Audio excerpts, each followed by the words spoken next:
আসসালামু আলাইকুম। সবার আগে বাছাই করা 10টি আন্তর্জাতিক খবর জানিয়ে দেব।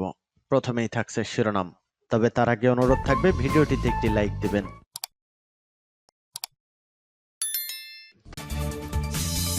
পুরোদমে ইসরায়েল ফিলিস্তিন যুদ্ধ চলছে, জানিয়ে দেব আমাদের হাতে থাকা সর্বশেষ গুরুত্বপূর্ণ আপডেট আন্তর্জাতিক সংবাদ। যে শর্তে এক সপ্তাহের যুদ্ধবিরতিতে যেতে চায় ইসরায়েল। এরপর জানিয়ে দিব ইসরায়েলি সেনাবাহিনীর ওপর দুপক্ষের হামলা। আরো জানিয়ে দেব ইসরায়েলি জাহাজের প্রবেশ নিষিদ্ধ করল মালয়েশিয়া। এদিকে যুক্তরাষ্ট্র ইউক্রেনের সঙ্গে বিশ্বাসঘাতকতা করবে না, বিশ্বাস জেলেনস্কির। এবং জানিয়ে দেব গাজায় ইসরায়েল ও মার্কিন নৃশংসতায় গোটা বিশ্ব ক্ষুব্ধ, প্রেসিডেন্ট রাইসির মন্তব্য। সর্বশেষ জানিয়ে দিব রুশ বিরোধী যুদ্ধে ইউক্রেনের 3,83,000 সেনা হতাহত হয়েছে, সের্গেই শোইগুর তথ্য। শুনছিলেন সংবাদ শিরোনাম, এখন বিস্তারিত। তবে তার আগে অনুরোধ থাকবে ভিডিওটিতে একটি লাইক এবং কমেন্টস করে জানিয়ে দিন আজকের এই ভিডিও সম্পর্কে আপনার মূল্যবান মতামত। আর অবশ্যই এই ভিডিওটি আপনার সোশ্যাল মিডিয়ায় শেয়ার দিয়ে ছড়িয়ে দিন, আর জানিয়ে দিন আপনি কোন জেলা থেকে বা কোথা থেকে আমাদের সংবাদ শুনছেন এবং দেখছেন। যে শর্তে এক সপ্তাহের যুদ্ধবিরতিতে যেতে চায় ইসরায়েল। দ্বিতীয় দফায় যুদ্ধবিরতিতে যেতে হামাসকে নতুন শর্ত দিয়েছে ইসরায়েল। দেশটি ফিলিস্তিনের প্রতিরোধ গোষ্ঠী হামাসকে প্রস্তাব দিয়ে বলেছে 40 জিম্মি মুক্তির বিনিময়ে লড়াইয়ে এক সপ্তাহের বিরতি দেওয়া হবে। বিষয়টি সম্পর্কে জানেন এমন সূত্র দুই ইসরায়েলি কর্মকর্তার বরাত দিয়ে এই তথ্য জানিয়ে বলেছেন সিএনএন এর রাজনৈতিক ও পররাষ্ট্রনীতি বিশ্লেষক বারাক রাভিড। এ বিষয়ে প্রথমে সংবাদ প্রকাশ করে মার্কিন সংবাদ মাধ্যম অ্যাক্সিওস। কাতারের মধ্যস্থতাকারীদের মাধ্যমে চুক্তিটি হামাসের কাছে উপস্থাপন করা হচ্ছে বলে জানিয়েছেন বারাক রাভিড। যুক্তরাষ্ট্রের নিযুক্ত ইসরায়েলি রাষ্ট্রদূত মাইকেল হারজেগো বিষয়টি নিশ্চিত করেছেন। তিনি বলেছেন যতটা সম্ভব জিম্মি মুক্তির বিনিময়ে ইসরায়েল যুদ্ধে বিরতি দিতে ইচ্ছুক, তবে এ বিষয়ে কোনো চুক্তি ইতিমধ্যে হয়েছে কিনা তা নিশ্চিত করে বলেননি তিনি। হারজোগ সিএনএনকে বলেন, আমি মনে করি এ বিষয়ে চুক্তি হয়েছে কিনা তা বলার সময় এখনো আসেনি, তবে হামাস নতুন চুক্তিতে এখনো রাজি হয়নি। তিনি বলেন তারা একটি স্থায়ী যুদ্ধবিরতির আশা করছে, কিন্তু আমরা আশা করি আমরা স্থলে যা করছি তার চাপে এবং কাতার থেকে চাপের কারণে তারা একটি চুক্তি করতে রাজি হবে, তবে এই পর্যায়ে এটি বলার সময়ও এখনো আসেনি। অন্যদিকে হামাস স্পষ্ট করে বলেছে যুদ্ধবিরতি না হওয়া পর্যন্ত আরো কোনো জিম্মিকে মুক্তি দেওয়া হবে না। সূত্র সিএনএন। ইসরায়েলি সেনাবাহিনীর ওপর দুপক্ষের হামলা। গাজায় স্থল অভিযানের পর থেকে একের পর এক বিপদে পড়ছে ইসরায়েলি সেনাবাহিনী। এবার সেনাবাহিনীর ওপর হামলা চালিয়েছে দুপক্ষ।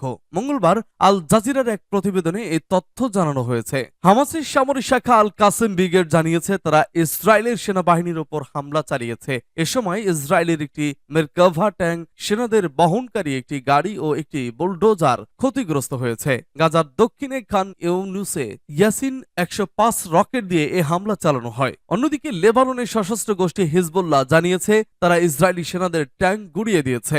এক বিবৃতিতে হিজবুল্লাহ জানিয়েছে তারা মালকিয়া কিবুটসে ইসরায়েলি সেনাদের লক্ষ্য করে হামলা চালিয়েছে।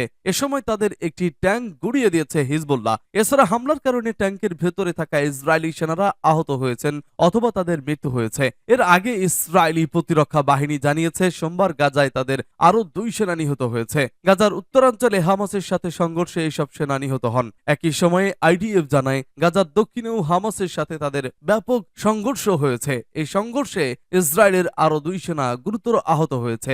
আহত ওই 2 সেনা গোলানি ব্রিগেডের 13 ব্যাটালিয়নের সদস্য। এদিকে গাজায় অভিযান চালিয়ে বিপাকের মুখে পড়েছেন ইসরায়েলের প্রধানমন্ত্রী বেনিয়ামিন নেতানিয়াহু। ফিলিস্তিনের অবরুদ্ধ গাজা উপত্যকায় ইসরায়েলি সেনাবাহিনীর অব্যাহত হামলার মধ্যে ইসরায়েলে নতুন নির্বাচনের দাবি জানিয়েছেন দেশটির বিরোধী দলীয় নেতা ইয়ার লাপিড। ইসরায়েল হামাস যুদ্ধ শুরুর পর প্রথমবারের মতো কোন ইসরায়েলি বিরোধী দলীয় নেতা নির্বাচন আয়োজনের দাবি জানালেন। খবর আনাদোলুর। রোববার ইয়ার লাপিড বলেন বেনিয়ামিন নেতানিয়াহু প্রধানমন্ত্রী হিসেবে দায়িত্ব চালিয়ে যেতে পারেন না। যুদ্ধের সময়ও দেশে নির্বাচন হতে পারে। অন্যদিকে সম্প্রতি এক জনমত জরিপে উঠে এসেছে দেশের মানুষের কাছে জনপ্রিয়তা হারাচ্ছেন নেতানিয়াহু। অর্ধেকের বেশি ইসরায়েলি তাকে আর প্রধানমন্ত্রীর পদে দেখতে চান না। তার স্থলে সাবেক প্রতিরক্ষা মন্ত্রী বেনি গান্তোসকে প্রধানমন্ত্রী হিসেবে দেখতে চান তারা। ইসরায়েলি জাহাজের প্রবেশ নিষিদ্ধ করল মালয়েশিয়া। ফিলিস্তিনের অবরুদ্ধ গাজা উপত্যকায় নির্বিচারে ইসরায়েলি হামলার প্রতিবাদে দেশের সব বন্দরে ইসরায়েলের শিপিং প্রতিষ্ঠান জিআইএম এর জাহাজের নোঙ্গরের ওপর নিষেধাজ্ঞা আরোপ করেছে মালয়েশিয়া। একই সঙ্গে ইসরায়েলের পতাকাবাহী অন্য যে কোনো জাহাজকেও মালয়েশিয়ার বন্দরে নোঙ্গর করতে দেওয়া হবে না। এই নিষেধাজ্ঞা অবিলম্বে কার্যকর হবে। খবর আল জাজিরার। বুধবার এক বিবৃতিতে মালয়েশিয়ার প্রধানমন্ত্রী আনোয়ার ইব্রাহিম বলেছেন, মৌলিক মানবিক নীতি উপেক্ষা এবং আন্তর্জাতিক আইন ভঙ্গ করে বলেছেন, ফিলিস্তিনি জনগণের বিরুদ্ধে ইসরায়েলের ক্রমাগত গণহত্যা ও নৃশংসতার জবাবে এসব নিষেধাজ্ঞা আরোপ করা হয়েছে। ইসরায়েল ও হামাসের চলমান যুদ্ধে ফিলিস্তিনিদের অন্যতম সোচ্চার সমর্থক মালয়েশিয়া যুক্তরাষ্ট্রের চাপ সত্ত্বেও হামাসের সঙ্গে সম্পর্ক বজায় রাখার অঙ্গীকার ব্যক্ত করেছেন আনোয়ার ইব্রাহিম। আনোয়ার বলেন, 2002 সাল থেকে জিআইএম এর জাহাজ দেশের বন্দরে ভিড়তে দিচ্ছে মালয়েশিয়া সরকার। এই সিদ্ধান্ত পাল্টানোর ফলে মালয়েশিয়ার বাণিজ্য কার্যক্রম বাধাগ্রস্ত হবে না। GIM integrated shipping services limited GIM এর নামেই বেশি পরিচিত। এটি ইসরায়েলের একটি সরকারি শিপিং প্রতিষ্ঠান। 1945 সালে প্রতিষ্ঠিত এই শিপিং প্রতিষ্ঠান বিশ্বের 20টি বড় কার্গো জাহাজ প্রতিষ্ঠানের একটি। এদিকে ফিলিস্তিনের অবরুদ্ধ গাজা উপত্যকায় গত 24 ঘন্টায় ইসরায়েলি হামলায় আরো 100 ফিলিস্তিনি নিহত হয়েছেন, আহত হয়েছেন আরো কয়েকশো মানুষ। এ নিয়ে 7 অক্টোবর থেকে অবরুদ্ধ এই উপত্যকায় ইসরায়েলি হামলায় অন্তত 19,667 ফিলিস্তিনি নিহত হয়েছেন, আহত হয়েছেন আরো 52,000 মানুষ। ভবনের ধ্বংসস্তূপের নিচে আটকা আছে কয়েক হাজার। যুক্তরাষ্ট্র ইউক্রেনের সঙ্গে বিশ্বাসঘাতকতা করবে না, বিশ্বাস জেলেনস্কির।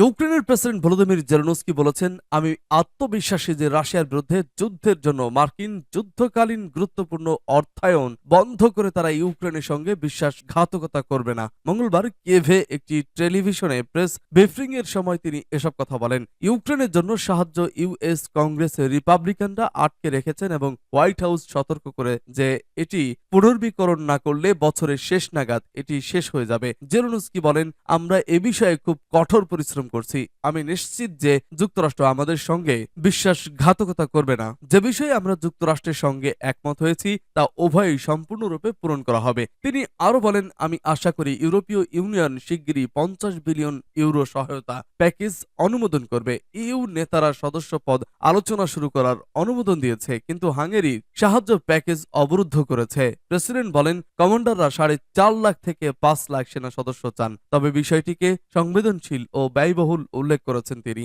সেনাবাহিনীর এই উদ্যোগে সমর্থন দেওয়ার আগে বিস্তারিত জানা দরকার বলেও মনে করেন ইউক্রেন প্রেসিডেন্ট। সেনা সংখ্যার বিষয়ে তিনি বলেন, যুদ্ধক্ষেত্রে ইতিমধ্যে 5 লাখ সেনা মোতায়েন রয়েছে। গাজায় ইসরায়েল ও মার্কিন নৃশংসতায় গোটা বিশ্ব ক্ষুব্ধ। প্রেসিডেন্ট রাইসির মন্তব্য।